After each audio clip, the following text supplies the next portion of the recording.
1018/11/22,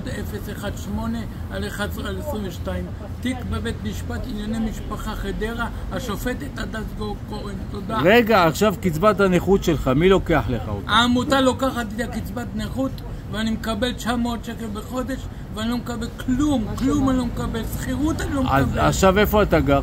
ברחובות, הם גונבים לי את הכסף ואני גר ברחובות. ואוכל מי? לא דואגים לי לאוכל, לא דואגים לי, אני מקבץ אז מה, אתה אוכל מפחי זבל? אני מקבץ נדבות, ואני פשוט מקבץ נדבות, והולך לבקש תרומות מאנשים. המצב שלי גרוע, אני לא יכול לחיות עם גב חוסה, אני סובל מהם. בגללם אני הייתי במצב אובדני, איימתי להתאבד, הייתי על פסי רכבת. בגלל שהם אפוטרופוס, אני גם לא רוצה שהם יהיו אפוטרופוסים שלי, עמותת גג החוסה, אני רוצה שהם יתפטרו, אני מתחנן, אני זועק לעזרה, תעזרו לי, הצילו אותי.